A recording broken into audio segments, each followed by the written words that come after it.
Hey, what's going on, guys? Eddie Love here. Welcome back to the channel. And today I'm going to be bringing you guys a Back for Blood video, and this is going to be a deck guide for Holly, and it's going to be specifically for melee. So as you know, Holly is a cleaner in the one of the cleaners in the Back for Blood game. So you can see her abilities here. So we have here Holly recovers 10 stamina when she kills a Ridden. You get 10% damage resistance, and as for her team effect, you get 25% extra team stamina. Now the damage resistance is going to be great because you're with Holly in this melee deck, you're going to be up in their face in front of all the Ridden, all the infected. So you're going to need that extra damage resistance so you can absorb those hits. And we're going to have different cards in there that help us with that as well. You'll see.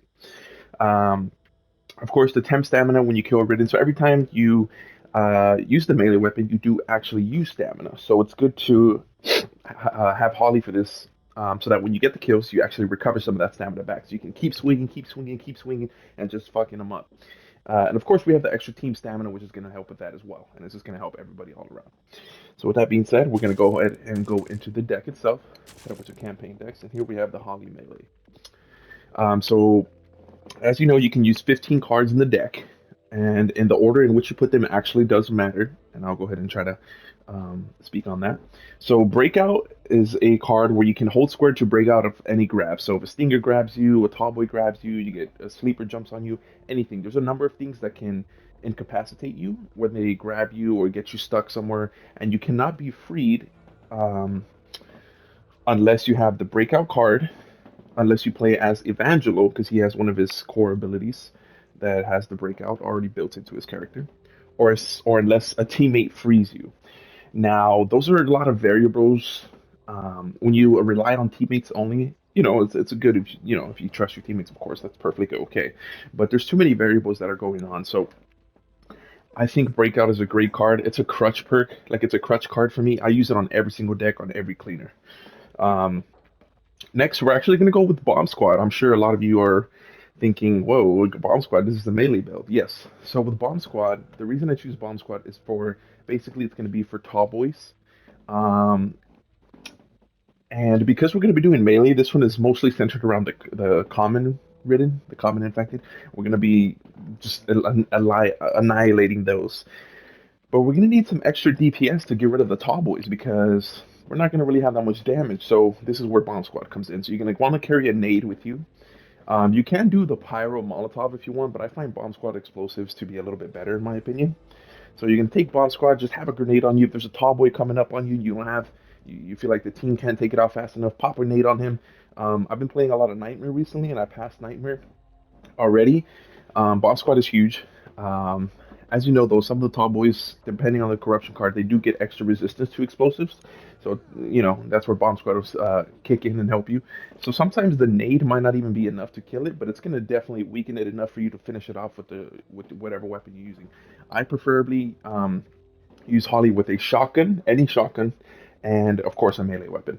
Preferably, I like to use the melee weapons that cleave, that can hit multiple targets at once. So that would be the bats and like the baseball bat or the machete. The hatchet and the axe, those are ones that I normally stay away from. They can be useful.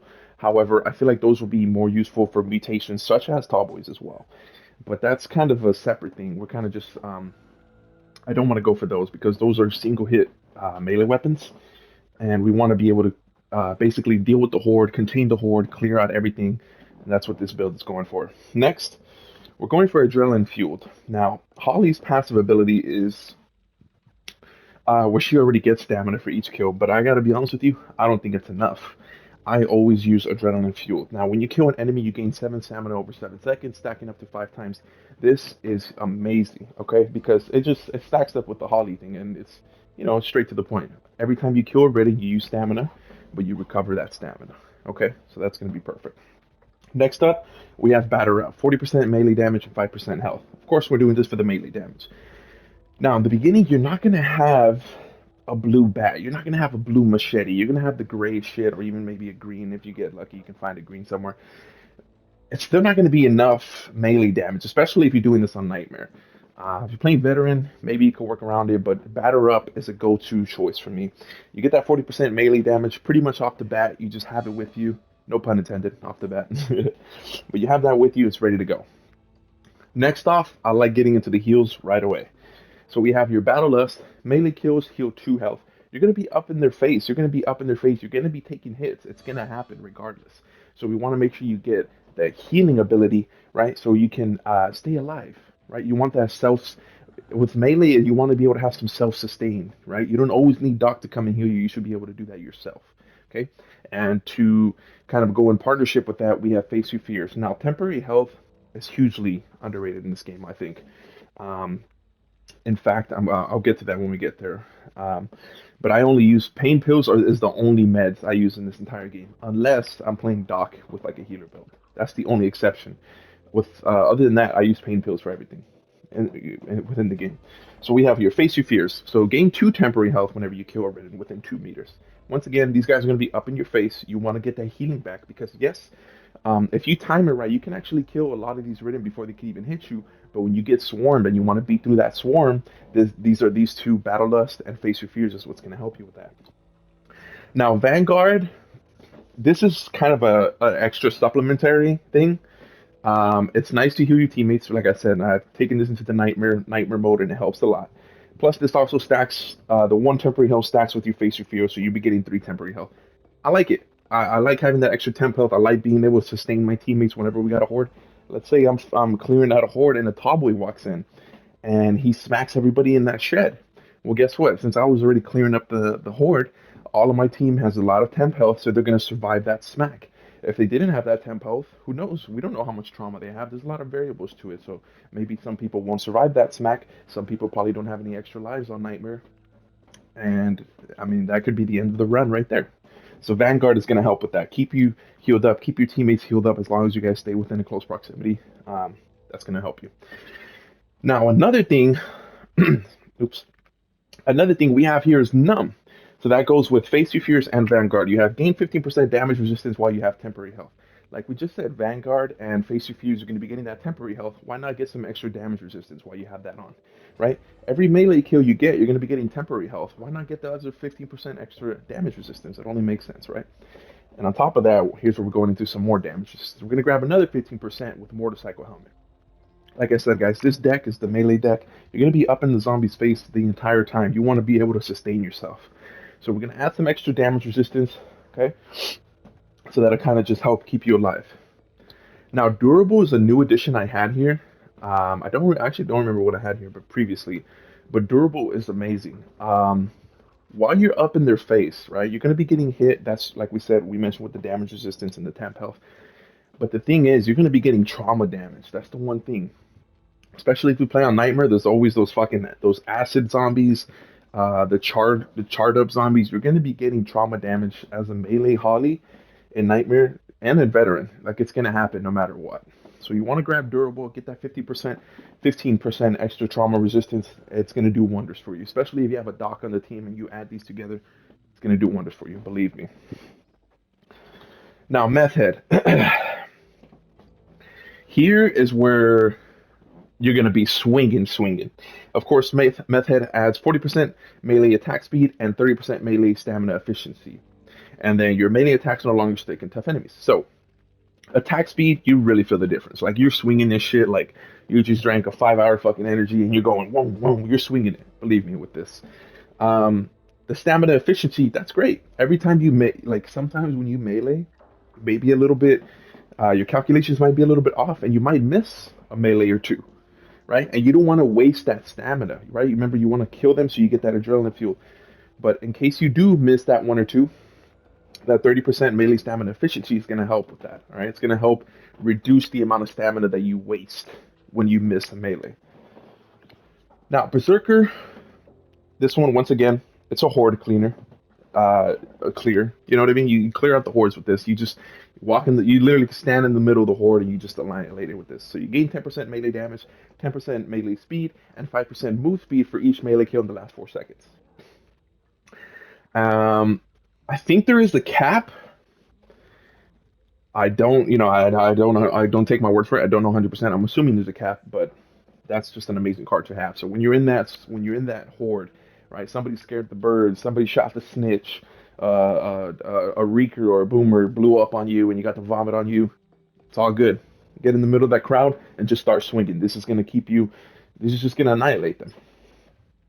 heavy hitter. This is good for the mutations or the special infected, mostly for stingers. This is really good for sting, just like the card, just like the picture of the card. Stingers, stalkers, hawkers, any of those. This is what this is going to be for. So they getting close to you. You don't have to switch weapons. You could just pull this, keep your melee weapon out. You know, when you got heavy hitter, you get that extra 20% stumble damage towards the weak spots. Aim for the weak spot. You should always aim for the weak spot, no matter what deck you're using, no matter what gun you're using, even if it's a melee weapon. Always aim for the weak spot when you can. Okay. Now, what this is going to do is cost additional stun damage, so you can actually stun lock some of these. This is great for like snitches. If you have a good melee weapon, like a blue bat or a blue machete or something, you can actually, it doesn't even have to be blue. It can be gray. I did it with gray last time. Um, you can stun lock snitches, and what that means is you go up to a snitch and you hit it in the with your melee weapon on the weak spot.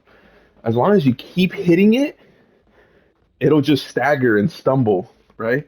It'll stagger and stumble so it won't activate the horde. Now you can do that, right? As long as you have a team and you calculate it and make sure everybody's ready to go, you can keep it stumbled so it doesn't activate the horde while the rest of your team just shoots it and annihilates it. That's how you avoid some of the hordes for that. And then lastly here we have Mugger. Mugger's actually a pretty cool card. You can honestly, if you want to, you can actually put it higher on the deck list if you like. It's really nice for clearing out hordes. On bad seeds, this is amazing because you can hold out either in the house or in the shed. You put so here, let's read it. So kills with melee weapons have a 3% chance to spawn ammo or razor wire. Razor wire is highly underrated in this game, in my opinion. If you get the quick item upgrade, even if you just get it to green, even if you just get it to green, you don't even need it to go further than that. If you have extra cash, go ahead and do it. But if you just get it to green, razor wire is already fucking amazing. Okay, um, I'd say honestly for the quick items, the only thing I would put above the razor wire is a toolkit. Anyways, what you can do with this. So when you get the melee kills, like I said, you're gonna be dealing with the hordes. There's a lot of zombies. 3% seems like a little bit, but you'd be surprised at how much shit drops. There's going to be razor wire dropping. There's going to be ammo dropping. If people are running out of ammo, pick up the ammo. If you need to set up some extra razor wire, boom, pick it up and you can set it up. It's very useful. Last but not least, we're going with smelling salts, 200% revive speed. My reasoning for this is you've seen the cards we have within this deck. You're the melee build. We got a lot of damage resistance. We have a lot of self-sustain and healing. So we're pretty durable, right? We're usually not going to be the first one to die. Honestly, most of the time, we're actually going to be the last one alive. With that being said, you have this revive speed. You can kind of clear off some of the horde, go get a teammate up real quick, clear, and then go back to clearing the horde. So this is where the revive speed is going to kick in. You go in, and 200% revive speed, it's actually very fast. It's just barely behind Mom's. You know how Mom, she gets a free, essentially almost like an instant revive once per level. The 200% revive speed almost feels like that, just slightly slower. But believe me, this will come in handy. So yeah, guys, this is my deck for Holly. I've been using it. I've tweaked it around. I've moved it around here and there. I've switched cards out. I find this deck right now, as it is, to be the best, the most useful. I feel like I get the most out of it. And like I said, you have the self-sustain, you have the damage, you have the crowd control, and you even have the revive speed if need be. So yeah, guys, make sure you guys smash the like button. If you have any other questions, if you have any questions about the deck or anything, feel free to leave it in the comments. If you have any suggestions or there's maybe if you guys try using this deck, that's definitely what I want you to do. I want you to definitely use this deck. If you have some suggestions where you want to move a couple cards down the list or move it up the list, or even if you want to take a card or two out and throw something else in there, leave all of that in the comments. I want to see the feedback. I'll be responding to your feedback. If you guys want me to go over another deck, I could give it a shot. I have a few other decks. There's a really good shotgun deck that I like where it's a DPS deck. If you guys want to take a look at that, let me know and I'll make a video on that. But yeah, guys, with that being said, this is the Holly Melee deck for Back for Blood, mostly geared towards Nightmare or Veteran. I personally don't play Recruit at all. I've never even touched Recruit, so I don't know anything about that. But Veteran and Nightmare, you can definitely take this deck in there and you'll do just fine. If you have any questions, anything, leave it down in the comments. Hit that like button, subscribe if you're new to the channel. We're still on the road to 3K. Life's been busy, man. You know, I haven't been uploading, but life's been busy. Hopefully we can do a little bit more than that. Maybe I get some streams and Back for Blood or something. Alrighty, guys. Thanks for everything, and I'll catch you on the next one. Peace out.